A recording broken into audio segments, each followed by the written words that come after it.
Puff బుట్టకి portray balls ఎలా stitch వేసుకోవాలో చూద్దామండి. ఎక్కడ కూడా ఖర్చులు కనిపించకుండా ఇటు షోల్డర్ వైపు అటు 3 ఫిల్స్ ఇటు 3 ఫిల్స్ ఒకదాని పక్కన ఒకటి పెట్టి కుట్టు వేశాను.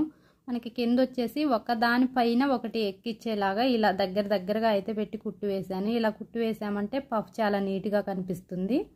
కింద పట్టీకి అయితే మనం ఎంత క్లాత్ పట్టీ వేస్తున్నామో అంత పట్టీ లైనింగ్ తీసుకొని దానికైతే పోట్రీ బాల్స్ స్టిచ్ వేస్తున్నాను.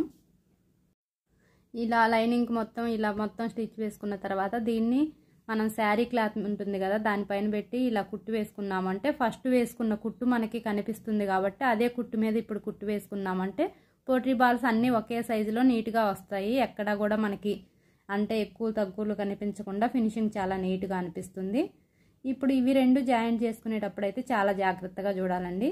ఇక్కడ లైనింగ్ ఉంది కదా ఈ లైనింగ్ వైపుకి ఈ లైనింగ్ వైపు వచ్చేలాగా ఇక్కడ కుట్టు వేసుకోవాలి.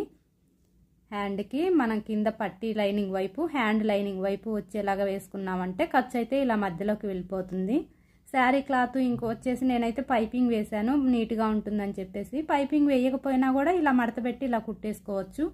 ఇప్పుడు మనకి ఎక్కడ ఖర్చులు అనేవి కనిపించవు. ఫినిషింగ్ చాలా బాగా అనిపిస్తుంది. ఈ వీడియో మీకు ఎలా అనిపించిందో కామెంట్ చేయండి. వీడియో నచ్చితే లైక్ చేయండి. Thanks for watching.